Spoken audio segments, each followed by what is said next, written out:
Boy, is it going to be one this morning. This is the Aired Out Podcast, and I want to thank you so much for tuning in, for joining us this morning. We have a absolutely stellar day in Vermont. The sun is shining. We're looking at maybe 58 degrees, a little bit cooler than what it was yesterday. I think we got into the mid-60s, 63 maybe or so. For central Vermont, but today a little bit cooler, but some dry weather. Nowhere near as much of a fire threat as it was yesterday with those winds and whatnot. But we are headed into a damp weekend on Saturday. We're supposed to get some much needed rain, so keep that in mind. I am going to jump right on with Tracy Haynes this morning, who is with us, and Alice Goltz is standing by for an episode that will stick with you and something that you probably will never forget.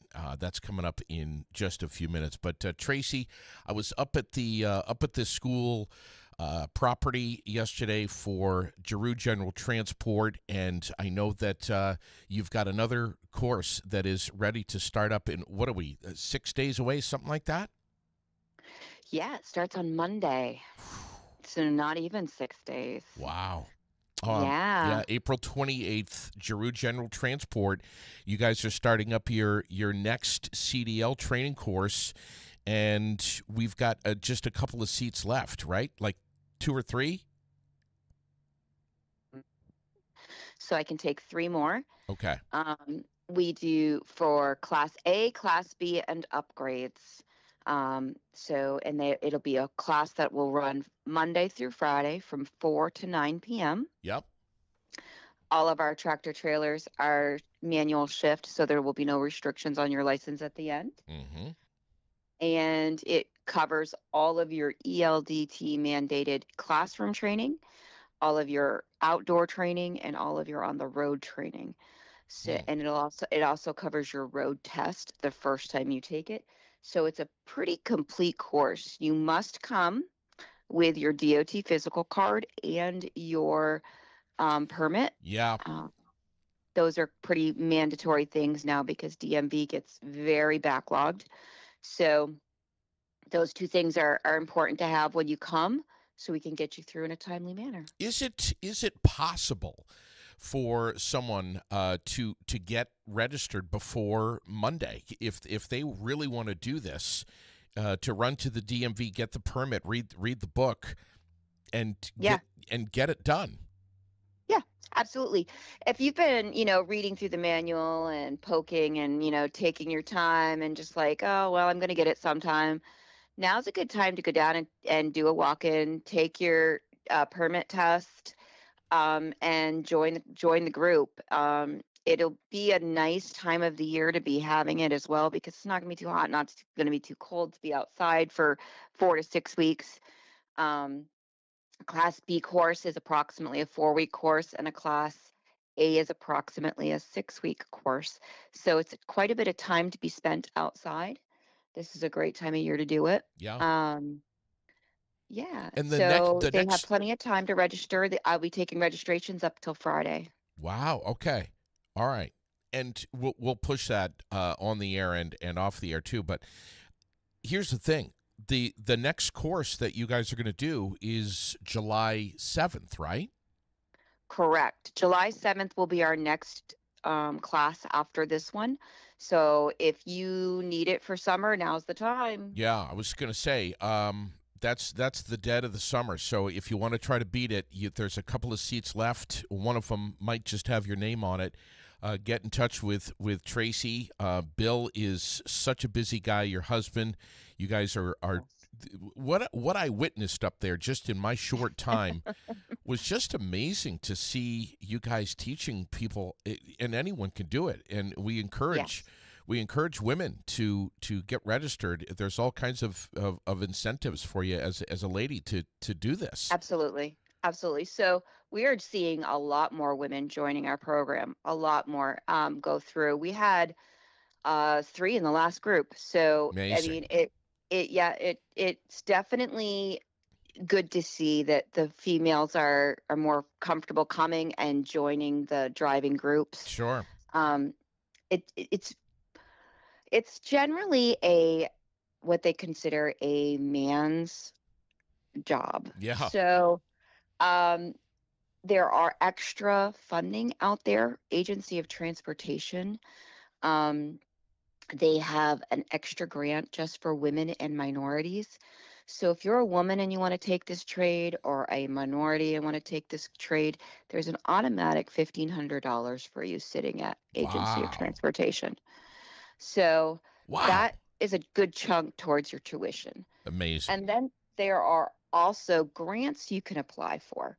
So if you are interested in taking the course, but you really don't have the funds, Mm-hmm.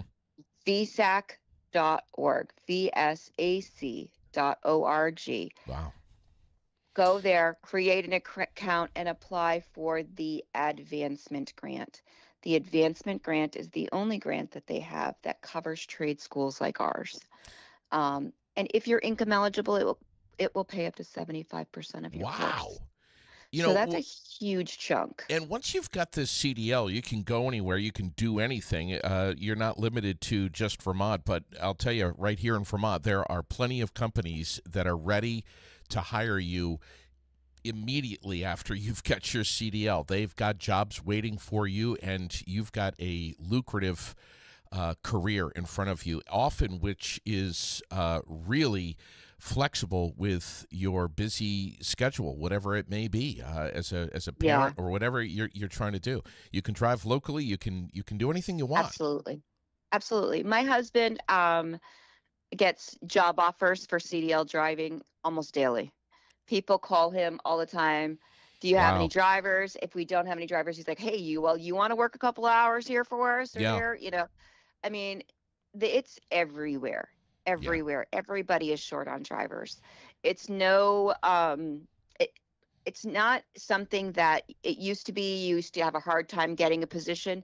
Now, since COVID, there's never enough Yeah. drivers out there. Right. Never enough. What's the So, best way for folks to get in touch with you, Tracy, if they want to call you right now and say, "Hey, I want to get ca- signed up for this April 28th course"? call my cell phone. Call me directly, 802-279-3325. I can walk you through the grant applications. I can walk you through registration, and even tell you where to study for your permit. So I have a lot of knowledge that I'm willing to share. If anybody has any questions, no question is stupid. Hmm. Just come, call, ask. I'm here to help. All right. One more time, 279-3325. Yes, sir. Okay, we're putting that in the comments right here, right now. Tracy, thank you ever so much for hopping on with us, for being a presenting sponsor of the Aired Out podcast. Absolutely. We love you and Bill, everything that you guys do. You've changed lives. Thank And you. you've helped out a lot of businesses by getting drivers moving their products We over the we have a years. lot of towns coming in this time. We have Yeah, town of Norwich and another town that they're like, we need dump truck drivers like ASAP. sure, sure. So absolutely, guys. Good stuff. Absolutely. Thank you, Tracy. We love you. We love you too. We'll talk to you soon. You got it. Tracy Haynes right there from Giroux General Transport. Alice Goltz is standing by this morning in our studio, who I am just so honored to introduce. An amazing lady. And I'm just going to hold here for 1 second because I want to try to get Deb Phillips on the air with us. We try to connect with Deb over at The World on Wednesday mornings because The World, as you know, is Central Vermont's favorite weekly reader, making it into the hands of over 20,000 people every single week. There she is, Deb from The World. Good morning, love. How are you? I'm good. How are you this We're morning? doing well. I'm waiting for my paper. It's coming out today. Tell us what to expect in The World. Well, again, we're doing Shop Where You Live promotion. And this week's featured advertiser is Richard J. Wabi Jewelers, a longtime business in Barrie. We also have our salute to volunteers, and that's a lot of what we've got. Uh, and you've had some developments with some news on, and people have been asking me about it, when they can expect to see it in their mailboxes. Okay. So yeah, so right now it's Thursdays. It's households in the 05602 zip code receive them. And we're hoping in the next month to start distributing to 05641. So we'll be Wow. covering Barrie, Berlin, and Montpelier in the mail. I always look forward to reading the world. Always do. Chris will be here soon, I'm sure. We've got some great weather for him to be moving the paper on foot this morning. Kudos to you and Gary. Gosh, I don't know what else to say, Deb, other than we love the world, and I think you and Gary know that pretty well. Yeah, well, I appreciate it very much, JD. Thank you. You got it. We'll get it, and don't forget, there's an online version too. There's a digital VT-World, I think it is. Yeah, vt-world.com. Yeah. Yes. Yeah. Good stuff. Thank you. Thanks, All Deb. right. Thanks, JD. Yeah. Bye-bye. I love the fact that it's a free paper too, and it's just packed full every week with so much. Listen, this podcast, we have had a ride over the year. And we've had an interesting last 7 years on the air, but the last year especially has been just amazing. Amazing. I have interviewed thousands of people. This lady who is sitting next to me is one interview that has always been probably one of the biggest takeaways for me. I've had conversations with people that have had a great impact on me, and ones that I will never forget. Alice Goltz is probably right up there, definitely in the top 3. And I am so honored to have you here in my studio, Alice. This is incredible that you're here. Thank you. We met 2 years ago at a cafe, and we sat outdoors, and we had a conversation about your story and your life that struck me so deeply. And as I said last night, when we left that day, when we left our conversation chatting, I don't even remember the drive home. What you told me blew my mind. What you told me should be made into a book. It should be made into a documentary, in my opinion. A lot of people know you, Alice. A lot of people. Some people know you, they just know your face as the crossing guard lady in Montpelier. Is that true? Yes. And how long did you do that for? About 10 years. That's amazing. Amazing. Right there by the library. Yes. Okay. So I don't even know where to begin with your story, but let's start out by saying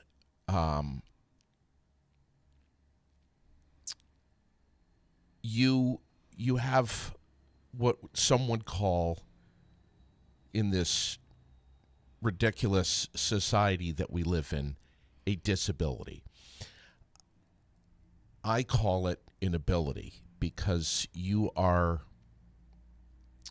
such a unique person who understands others so well. You have one of the biggest hearts that I have ever known in anyone that I have ever met. Tell us about this so-called disability that you have. Well, I have dystonia where my muscles get tight. I also have an intellectual disability, but it really doesn't affect me. Right. Is that it? Yes. So how does that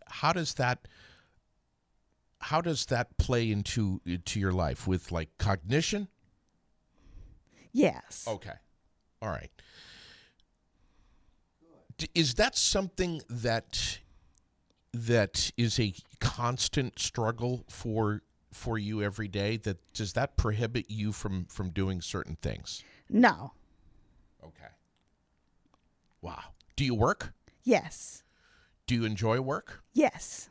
You are so active in your community. You do everything. You're everywhere. Voices and Choices. You're involved with Washington County Mental Health. There's so many things that you do.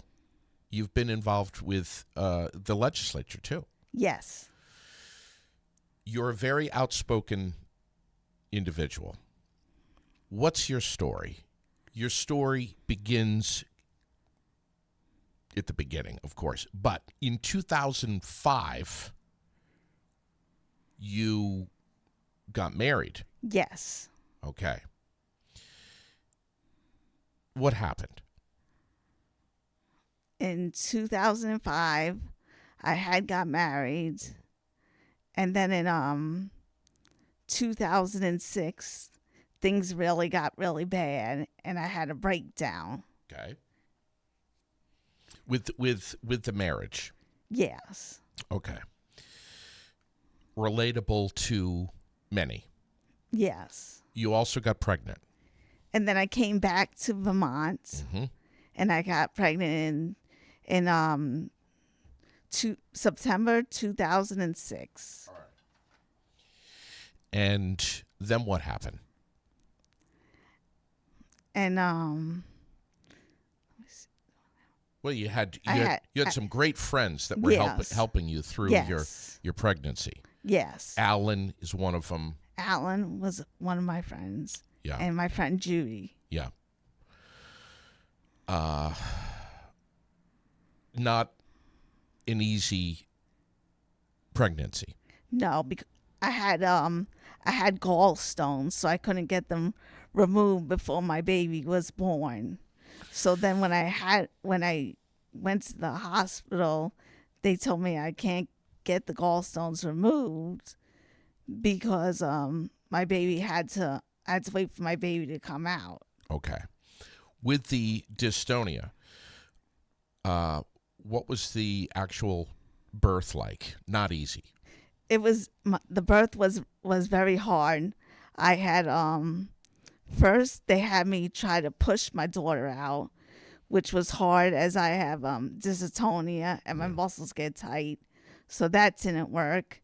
Then they tried to scoop they tried to use like a suction cup, Yeah. and that didn't work neither. And then they finally did the C-section. Okay. Extremely traumatic. Yes. Again, I think that plenty of folks listening can relate to this, what you're talking about. Then what happened though? Then I had my daughter. Yeah. The next day, two men came into my hospital room, stating that DCF was taking custody of my daughter. So that's when I got in contact with my brother, who was a lawyer down in New York City, and he told me what to do. He told me to get in touch with the Disability Law Project at that time, and then they had got in contact with the courts, and then there was the emergency hearing. Okay. The very next day after you gave birth, Yes. two men from DCF came in and they spoke to you and said, "We're taking custody of your baby." Yes, and I asked them who was making this charge that they can give me any like slip or anything, and they refused to do that. You must have been beside yourself. Yes, I was very, very sad, How did and didn't know what to do. what happened with your contact to the Disability Law Project? And I'm hoping that someone was able to be there and help you make these phone calls right away. Did you call the police? Did you call anyone here in Vermont? No, I didn't call anybody. I just got I'd called my brother, and I did call the father's grandmother. What did they say to you? Well, I don't remember what the grandmother said, Yeah. but my brother had told me what to do to get in contact with these people. So you basically got a court hearing. Yes. Okay. And you went to that. No, I didn't go to the court hearing Okay. because I was in the hospital, so I was like over the phone. Okay. Okay. And my husband at the time had went to the hearing, and during the hearing, his mother was supposed to come up for like a month because she was deemed responsible for the baby. Okay. Were you at any point given any kind of parenting assessment? Yes, I did have a parent assessment with Dr. Susan Yuan twice. I took even before my daughter was born, I took courses at I can't remember, trying to remember the name of it. Okay. It's an organization right here. In Vermont, where Yes. parenting courses. Yeah, I took parenting courses. I took Lamaze courses. All while you were pregnant. Yes. Completely, utterly committed to being a mom, Yes. obviously. Then, what did Dr. Susan say about your assessment? The first assessment that we had, she just monitored us to see how I'd be able to be a parent. Mm-hmm. Then when I came back to the state of Vermont, she evaluated me again, and her assessment had showed that I can be a parent with assistance, where she found a program down in Massachusetts. It's called the Positive Parenting Program. Okay. Where me and my daughter would be, where it would be somewhere that me and my daughter would live at together. All right. For a certain amount of time? Yes. Okay. Did you do that? No. Okay. How come? What happened? What had happened was that DCF in Burlington had roadblocked that and went a day before court, and there was no more openings. Wow. But DCF in Brattleboro, if we did get into that program, we would they would be willing to take our case. And DCF was offered a $5,000 grant if we got into that program. Okay. What happened? DCF and Burlington had roadblocked it, and they waited the last day, and there was no more space.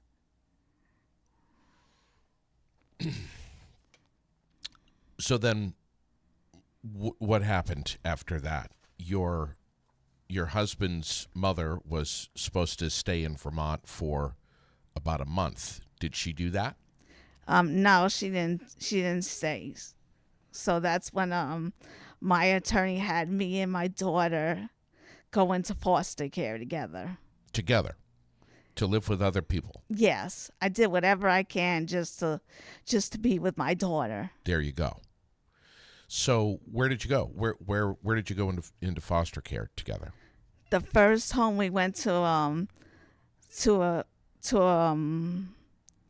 stay with a family in St. Albans. Okay. And that was kind of hard. It was very hard. Yeah. Did you feel like this family was getting a little too involved? Maybe. I felt like the person was taking control of me and my baby. Okay. So then you were able to go and live with your friend Judy. Yes. Okay. What was that like? What was that like? It was okay. We had to fight. We had to fight for the right for Judy to be able to live with her, as Yeah. she had MS. Okay. And it was okay, but it was a little hard too. Yeah. Because she had children also. No, she didn't have children. Okay. She didn't have children. Okay. So did she have to become like a registered foster parent? I'm not sure if she was a registered foster parent or how they went about that. Yeah. And you then you had to move out of state. Yes, we did move out of state. A friend had came up to Vermont that said she'd be willing to have me and my daughter stay with her and her 2 children. So first we lived in Maryland and then we lived in Virginia. Okay. Same family. The same family. What was your ex-husband saying about this at the time? He was not involved when we went to Maryland and Virginia. He was basically out of the picture after 5 weeks. Okay.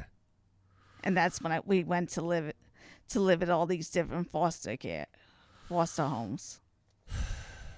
So you're flying around court hearings in Vermont, from Virginia, from Maryland. You're flying with your baby.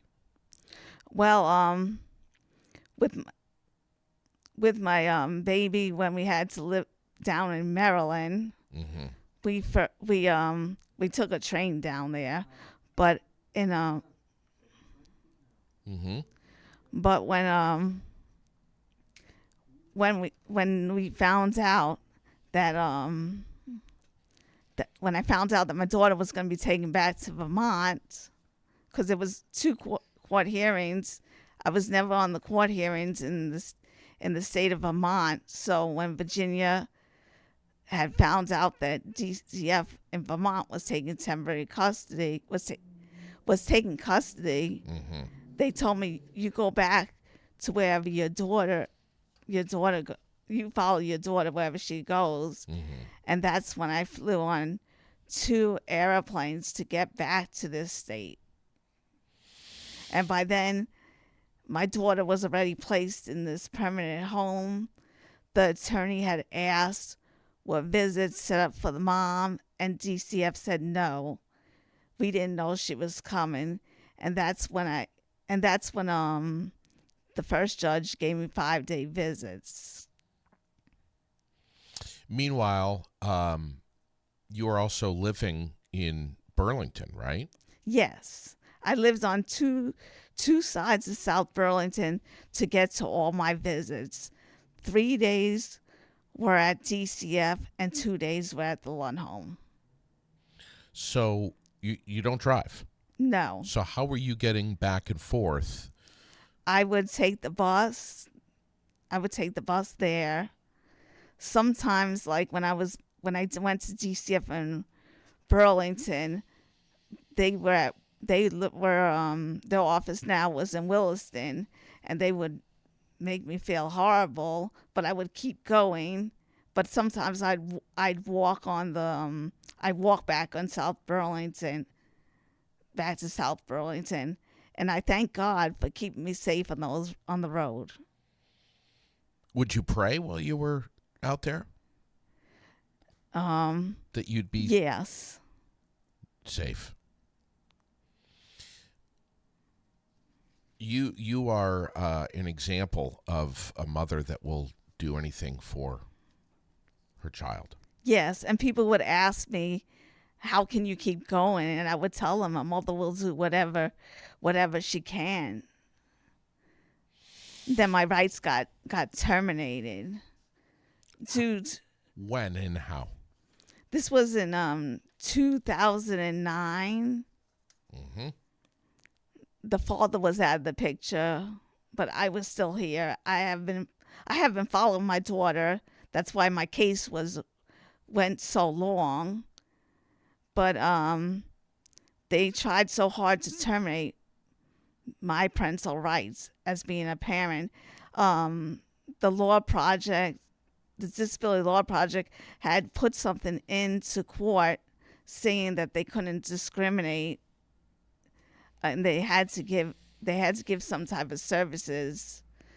And let's see. But the judge, he just was terrible. He had fought with my attorney. He left the bench right after our case. The program that we would have been in, the state waited the last minute. The state threatened me that I would never see my daughter again. But by the grace of God, I saw my daughter in 2014. You were walking with a friend in Montpelier, and you heard someone call your name. Yes. Who was that? It was I call them guardians. Okay. And they had called my name, and they recognized you. Yeah, they recognized me, and they said, "April, this is Mommy Alice. Alice, this is April." And we hugged and kissed, and it was a happy, sad time, because even though they didn't give me a visit, God did. And then the following year, me and my friends, we were walking in Montpelier, and we decided, as we saw her, we decided to write a letter to the Council on Disability of Washington, D.C., and then they sent Al Jazeera to do a 3-part story on me, Dr. Susan Ewan, and DCF. And that was on Al Jazeera America, which no longer exists. No longer exists. And that 3-part series is stunning. It's amazing. And they take a very deep dive into this story. But going back to 2014, was this the first time that you had seen your daughter April, who was born in the month of April, the first time that you had seen her since she was taken from you? Yes. And do you know about how old she was? She was about 2.5. Okay.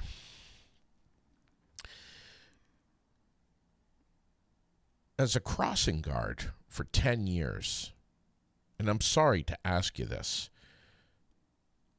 but I can't imagine being in your shoes and being a crossing guard for a decade, seeing all of these beautiful children. What was going through your mind when you were a crossing guard? It was very hard for me, so I would have to take time off.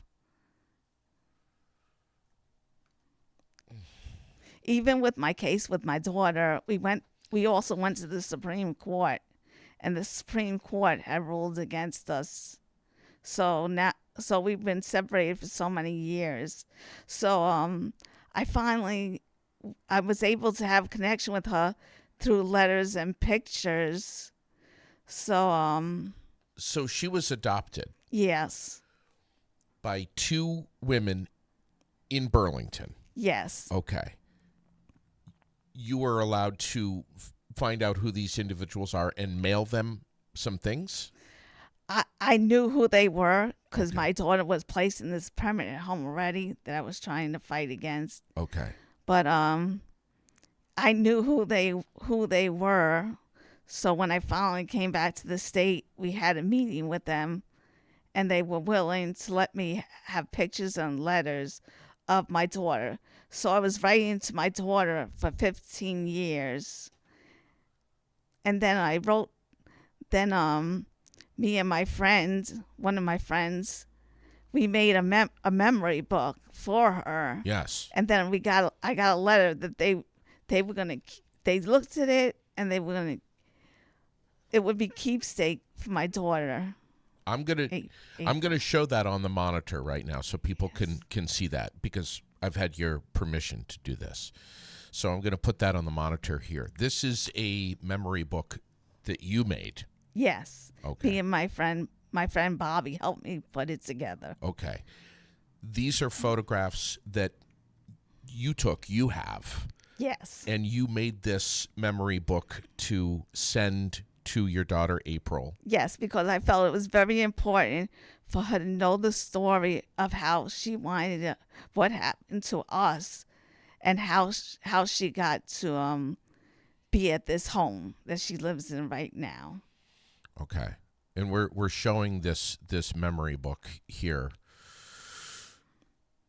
live on Aired Out so that you can see this. Do you know, and you've got this memory book right next to you.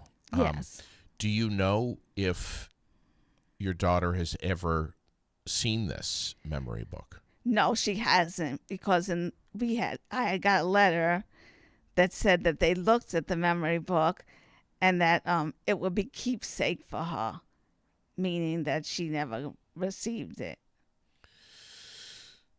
Look at how happy you are right there in this picture of you with your blue shirt, and you got Judy next to you.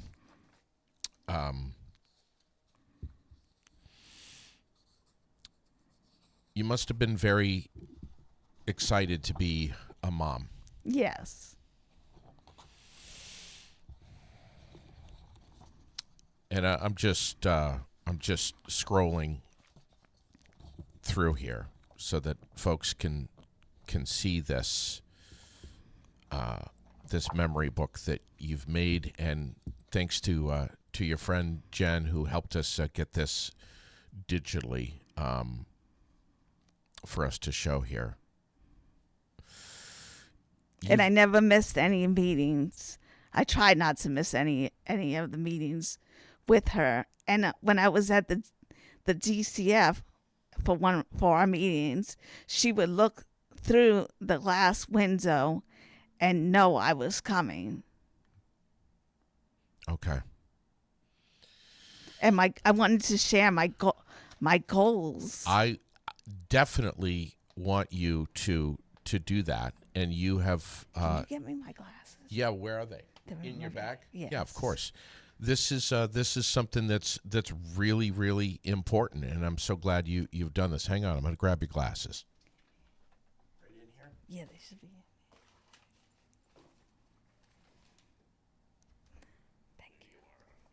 Thank you.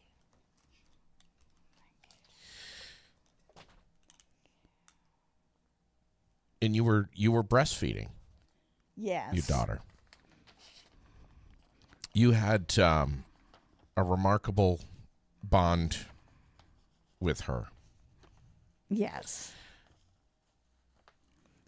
As I'm sitting here and I'm looking at some of these pictures, I think to myself, how many of us would have been blessed to have a mom who genuinely wanted to be a mom. And how lucky so many of us would be to get the opportunity to have a mom like you. And that makes this story even harder for me to digest. And it makes me feel sad, but it also brings me some great frustration that stuff like this happened and continues to happen today. This picture here with April wearing her pink shirt, that was the day that you saw her for the first time. Yes, since we had the termination of parental rights. So that was in 2009. So this is 2014. So 2014. she looks like she's maybe 8 or 9 years old there. Yes. Okay. I'm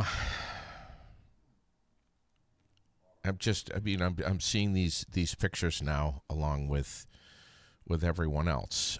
This is your memory book that you made for your daughter April, which we still don't know if she has ever seen.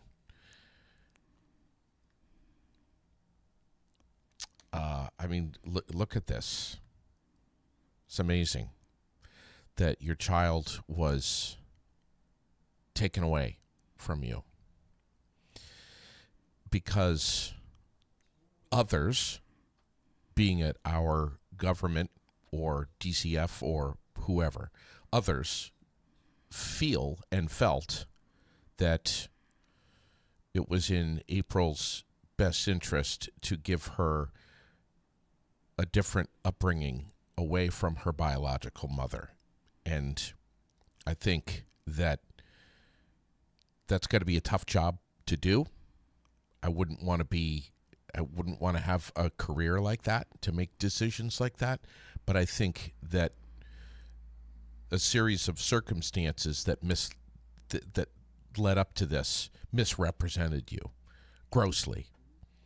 And this is far beyond a disservice to you and your daughter. This was a culmination, I think, of several balls dropped, bad decisions made.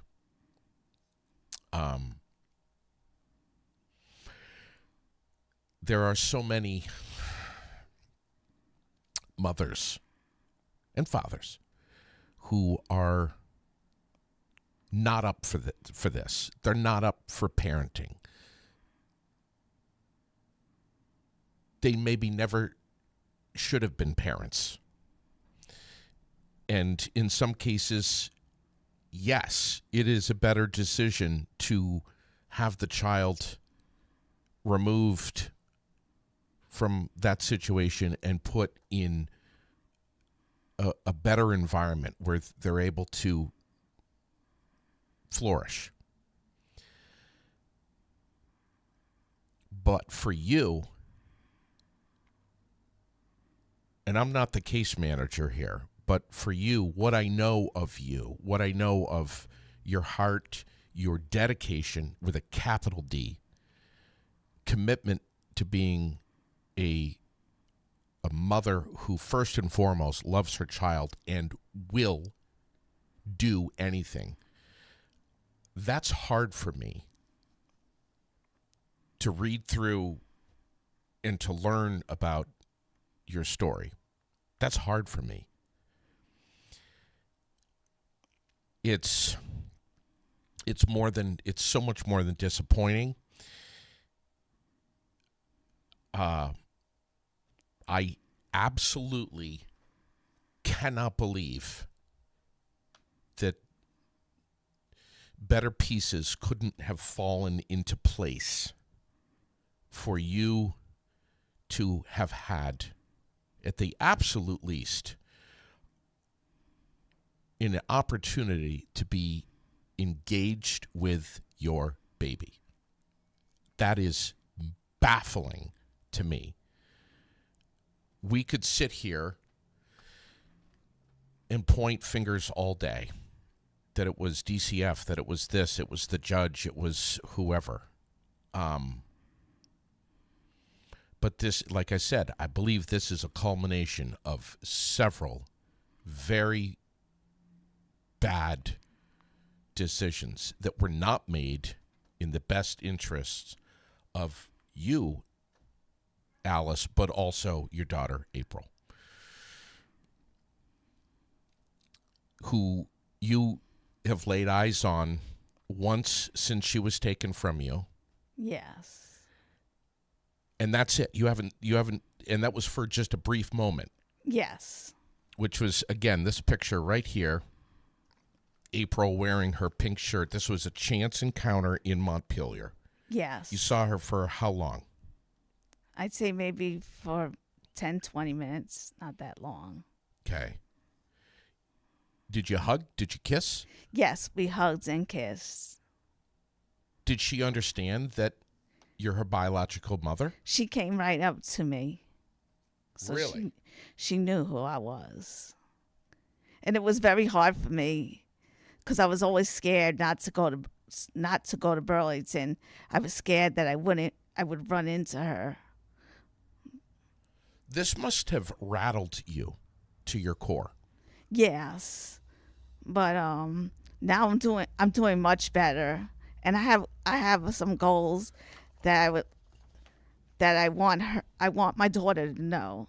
And hopefully, and I think one of those goals, if I can just say this, is that in having you here and in hearing these goals that you're about to hear, that we might be able to produce something positive at the end of this podcast where we're able to get April, who lives in Vermont, lives in Burlington, to see this podcast and to maybe baby steps here, but maybe have some form of gentle reunification.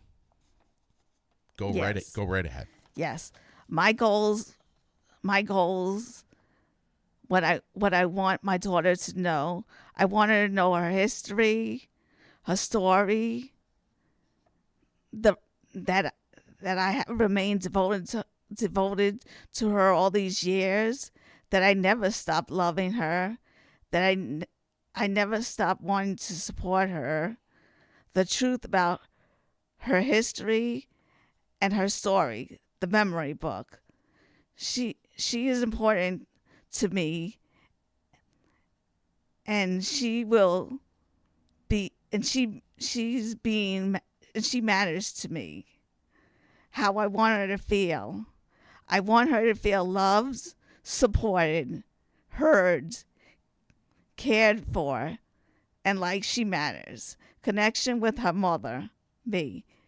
It's cruel to take a child away from her mother.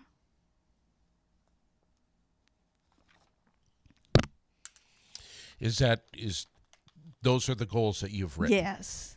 And I want to reconnect with her.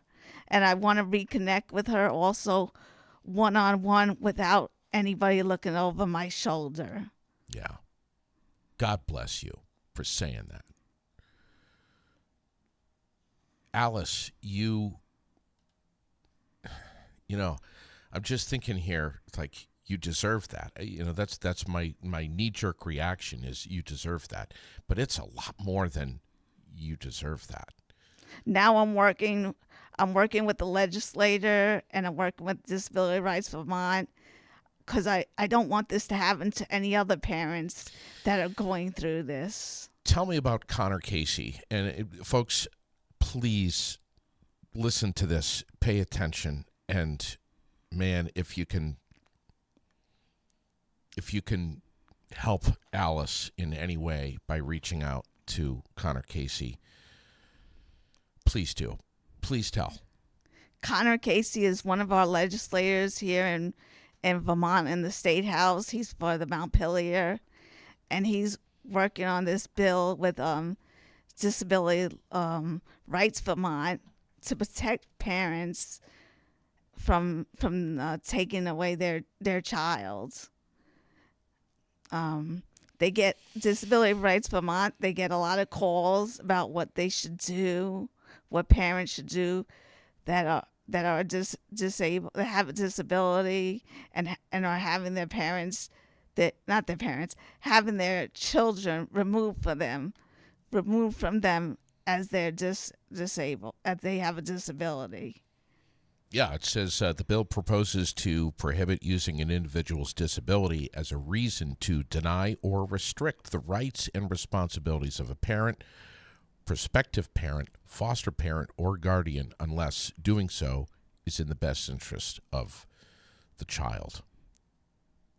So I know it's really like too late for me, but I want to be able to make a difference in other people's lives. Who is Laura Cushman? Laura Cushman is a staff attorney at Disability Rights Vermont. Can we put her phone number? Can we share that phone number? Or would you rather not? Is she the best person to reach out to, or is it Connor Casey? Connor Casey is. Okay. And Connor Casey is trying to get a meeting with another legislator, because I feel it's greatly important if legislators hear my story and hear what's going on, because my story had came in 2015, as I said, with Al Jazeera, which was the 3-part story. It was Dr. Susan Ewan, me, and DCF. Yep. You can't see that story because Al Jazeera no longer exists. But I was on the VT Digger, and if you Google my name, you can see the VT Digger story, and it tells about the 3-part story. Yeah. If you're interested about that. If you Google Alice Goltz, this is what you're going to see. If you look at your monitor, this is what you're going to see. You're going to see an awful lot. An awful lot. You've done some really incredible work. And all I want to do is just have a relationship, and I just want my daughter to know the truth. Yeah. And I'm at peace about it, but I feel like my daughter hasn't been told the truth. That there's been this block. We don't know. We don't know. And prior to in the past and the recent past, you don't know if any of your physical items that you have mailed, including this memory book that you've made, have been received. Is that true? Yes, I have this, and it was the way I was sending things was through the adoption registry. And I had a good connection with the adoption registry, where sometimes they didn't write, so I would have to follow up. And it's not like she's halfway across the world. She's in Burlington, Vermont. Yes. Okay. Because she just turned 18. Yes. When? She turned 18 on April 13th. Okay. She's 18 years old now. Yes. No longer a minor. No longer a minor. So maybe our listeners who are watching and listening right now can provide some advice. Maybe they can send an email to Representative Connor Casey, who very much supports your efforts and is on your team. and is trying to get this bill moving forward, which Yes. I would love to know. I reached out to Connor yesterday. I haven't heard back from him, but I would love to know the status on this bill and if it's growing any roots, where it stands right now. But maybe our listeners can provide you with some encouragement, some love, some hope, maybe some advice, maybe some support in the way where they're reaching out.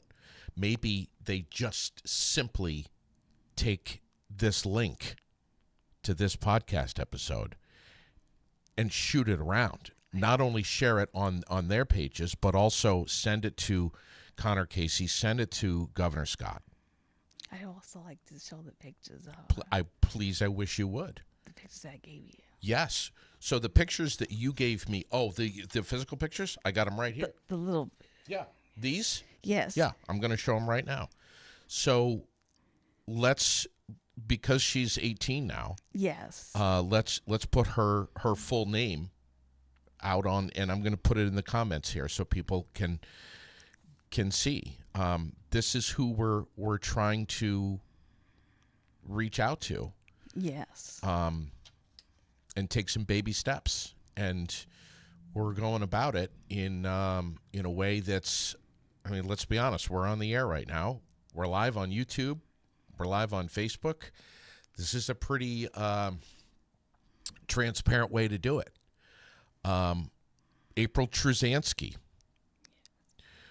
your mom is very much wanting to just meet you and maybe have some time with you, and is willing to do it very slowly and gently if you're willing to as well.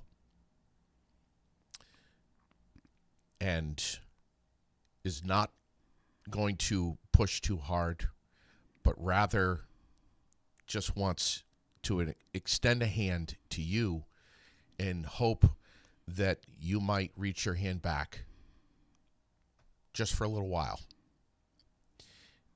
And maybe, like you said, your goal, it's more than a goal, it's a dream. It's a dream. That you will be able to have some kind of relationship. Yes. That she knows how to reach you. She knows your phone number. She knows your email. She knows your address. I want to put that down. Yeah. You want me to include that? Yes. Okay, I will do that. And I want to see. I want to share people are going pictures. to people are going to see these pictures because I'm going to show them here in a second. But we're going to get your information out there, and maybe I think, seriously, do we have to go to to a private investigator? How can we find April Trzanski in Burlington, 45 minutes away from us right now, and just try to make something good out of something that has been so hard all of these years. I'll never be able to imagine, and I'm a dad, I have a 10-year-old girl, I'll never be able to imagine the unspeakable hardship that you must have gone through all of these years. I'll never be able to imagine it. Here she is.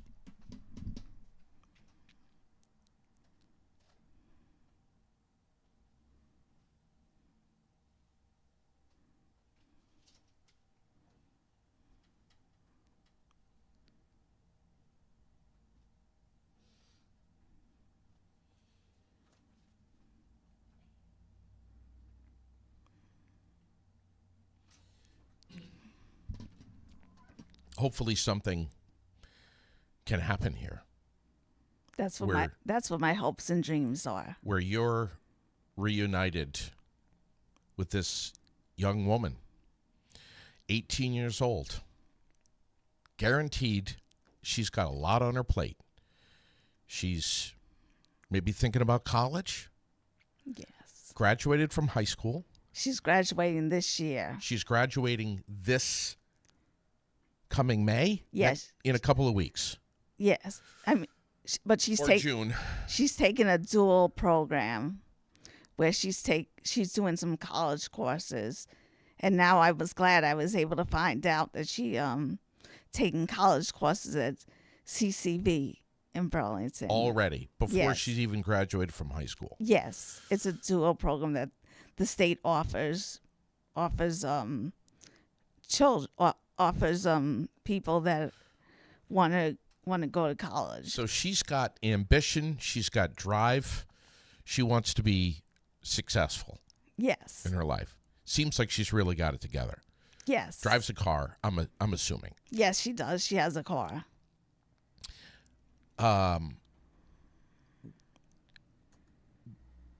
What are you saying to April if she were to be watching and listening? I love you, and I'll never stop loving you, and I'll always be there for you, and I'll support you the best I can.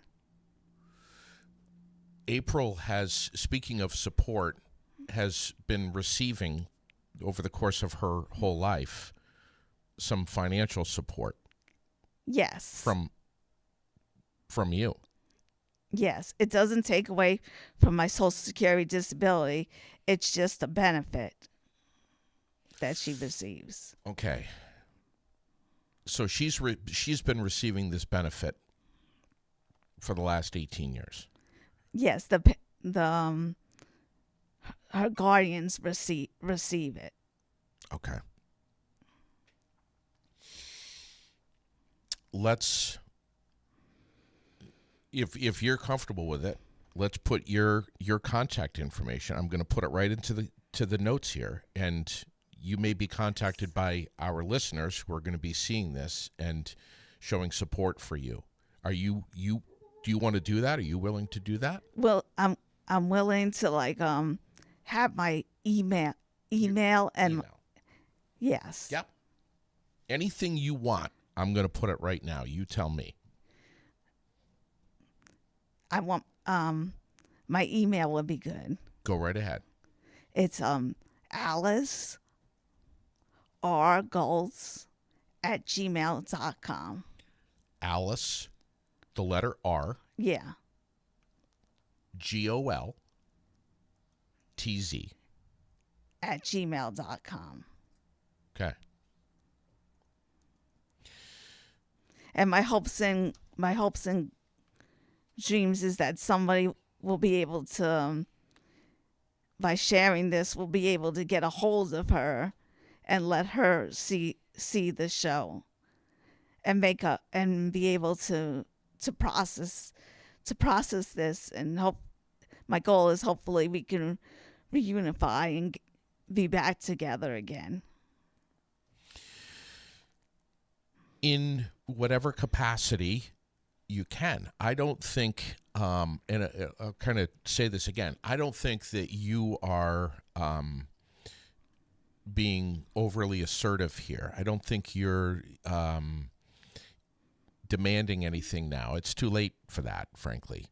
You're just looking for the opportunity to just have some kind of reunification or even communication with your daughter. She knows where to find you. She knows how to reach out to you. And the ball is in her court. Yes. But at least to know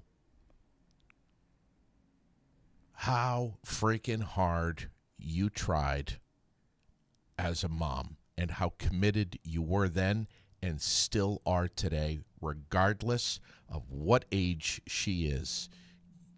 You will do everything you can to support her and show her, prove to her that she's loved by you, her biological mom. And I do want to put my Facebook to her. What is your, tell me. My Facebook is my name, Alice Goltz. That's it. Yes. Okay.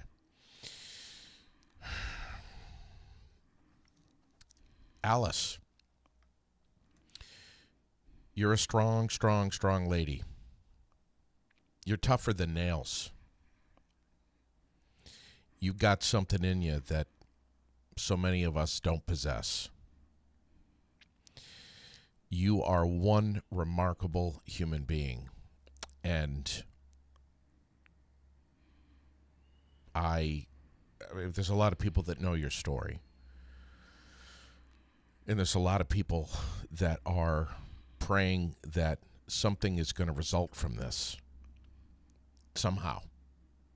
Something positive. Shame on me for waiting 2 years to have you back here in the studio. As I said, I've only met you once at a cafe where we sat down and you told me this story, and it struck me so hard, just as it is again today. I think if you're willing to, I think that we should do another update here soon. Yes. Like maybe like soon, like a month. Okay. And see if there's any traction going. Because if there's something that's resulting here where you're able to, there's something productive, I would like to know about it immediately, and maybe we can share that news with our listeners who are tuned in this morning and, frankly, invested in you and your story. You don't have to know Alice personally, but just meeting her here on this podcast and seeing her. This is a local lady who lives in Montpelier who's trying to reach out to her daughter after being cut off from her for 18 years and have some kind of relationship. Yes. I think if you got an inch, you would take an inch. Yes. And not immediately try to get a mile out of it. But just baby steps. Baby steps. You understand that she's 18. You understand that she has been raised by some people that we don't really know much about. I don't know. They could be just wonderful people. I don't know. But she's been raised by others, and that's kind of who she is. She's a product of that. And it looks like she's doing some really amazing things with her life. But you would love the opportunity to just simply have a brief conversation for as much as she's willing to. Like I said, Yes. The ball's in her court. Yes. Even if it's a phone call, even if it's a 1 hour cup of coffee, or maybe longer, you would take anything. Yes. I would love to see what's happening in a month with, Connor and I are going to connect. I guarantee you that. But I would love to see what's happening with this bill. I would love to see what's happening on paperwork. I would love to see what's going on here. Not only, look, as it is now, the water's over the dam, and you're just hoping for some kind of relationship or Yes. or connectivity. Yes. But what can we do? What can you do to prevent something like this from happening? Every story is subjective. Every story is unique. I feel that if we have more people letting legislators know about this, I feel that Connor Casey is a good representative because he cares about the people. He will go out to see the homeless people. He'll make every effort for the people, rather than just the people that have the money and the power. Yeah. And that's what type of people we need, is people that can represent us and know us. And I just want everybody to know that, you know, I'm at peace about my daughter. Yeah. But I want my daughter to be able to see this memory book, to see our life together. So that's my goal. Is I hope that people could share it, and maybe somebody can share it that knows her, so she can see the podcast, because I feel it's her every right to know about what had happened to her. So many people lose out on that, and it's so hard. It's so hard for other parents. You know, I'm so thankful that God had got me through this time. You know, I have did so great, and I'm so thankful for the people that are in my life. Judy, Alan, Jennifer. Yes. Those are some key players here. And my friend Shanice, that's really been a good friend, where she was the one that when we were walking in Mount Pilliot, she actually got to see that special moment where I got to see my daughter. And in 2014. Yes. And Dr. Susan Ewan on the Al Jazeera report, she said, I never met a parent that is so dedicated to her child. So I did everything I could, you know, and I just keep praying that God will make the way for me to see her and be reconnected.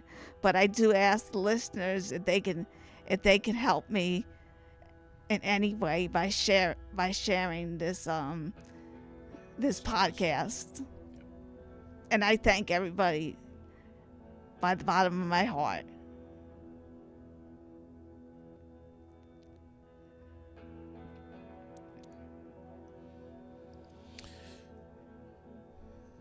Can you hold up that memory book that you made?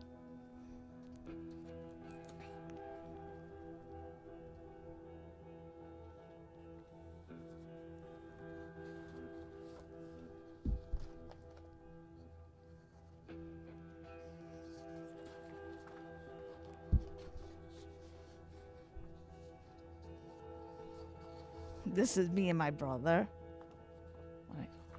And this is her in the ultrasound, and her as a baby. Keep going. And there's pictures with me and Judy, and pictures with me and Thomas and Victoria Peden.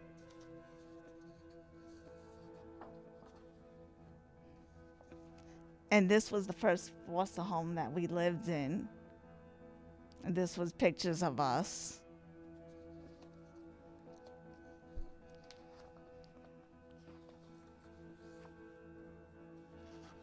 These are more pictures. Just so happy in that picture. Yes. with that blue shirt on. Yes. And there's another one with the same blue shirt. Show that one. Yes. And there's a picture of me holding her. And there's a lot of writing. I did a lot of effort in this book. Mm-hmm. I like to read. Maybe I can read it Of course you can. to the listeners. You can read anything you want. Okay, just give me a second.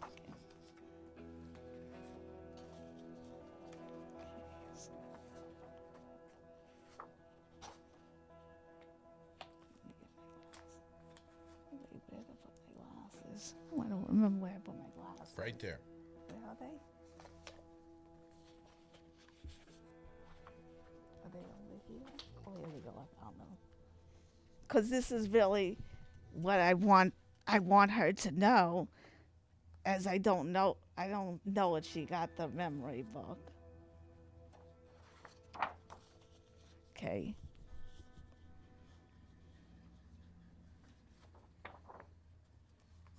And some of it, Alice, is super private. So why don't you just read something that's not as private? Okay.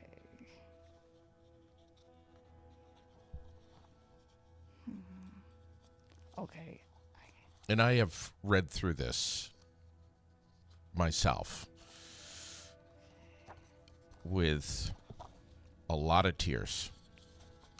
And as I said, just can't even imagine. Can't even imagine being in your shoes, Alice, and having to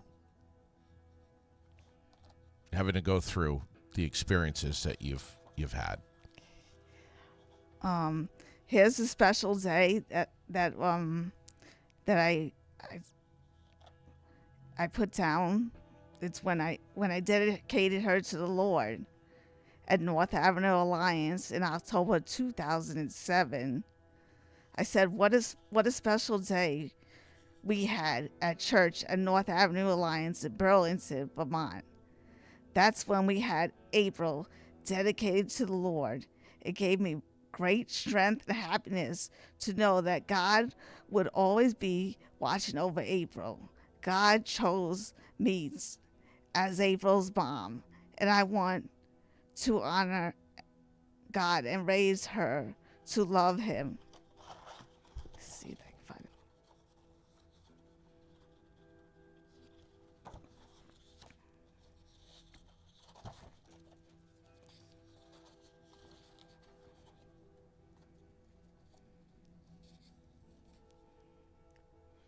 I wanted to share this with the listeners. It's about Dr. Susan Yuan, a doctor who assessed my parent abilities and founds a program for parents with disabilities, the Positive Parenting Program in Massachusetts. This was a place for families with parents with disabilities. It was somewhere that April and I could live together. Dr. Susan Yuan fought hard for us to be in this program. We would be the first family from another state. I hope that could have happened.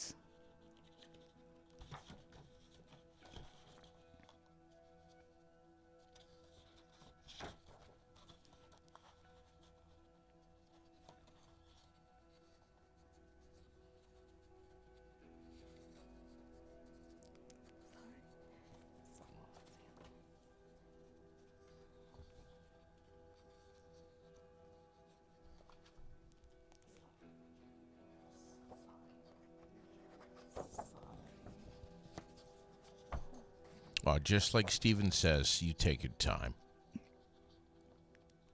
Okay.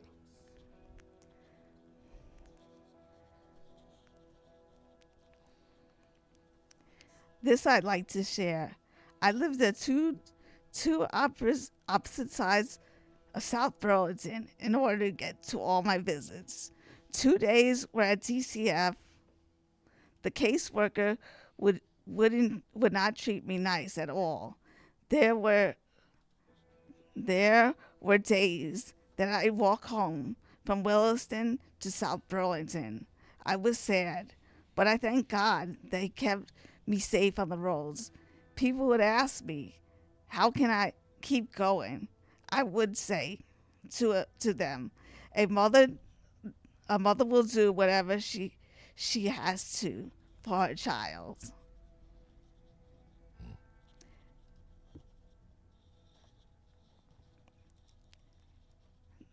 Dr. Susan Yuan, I said, who found my parent abilities and found the program for parents with disabilities, Positive Parenting Program, Massachusetts, where this is for families with parents with disabilities, and that it's somewhere where April and I could have lived together. And Dr. Ewan fought hard for us to be in this program, as we would be the first family from another state. As I said, I hope I could have lived together there. DCF of Brattleboro was willing to take our case if we were placed in the positive parenting program. DCF in Burlington roadblocked that process. They arrived only one day before the court date, and by then there was no space in the parenting program for us. This was shocking blow to me. Instead of me living together in this program, DCF was placing April in a permanent home. I was distraught. I was crying. I can't but wonder her feelings, what she is doing. I can't wait to start a new future filled with new memories and priceless moments.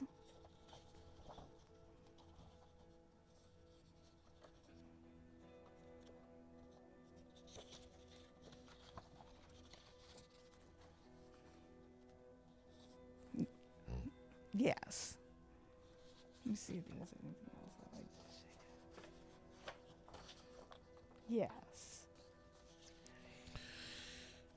Thank you for coming in here, Alice. We're going to do an update here in another month. Okay? Yes. I'm so blessed by you. Blessed by our friendship. Blessed to know you. So many others are as well now after hearing your story and seeing you this morning. We're going to see what we can do. Thank you. Love you.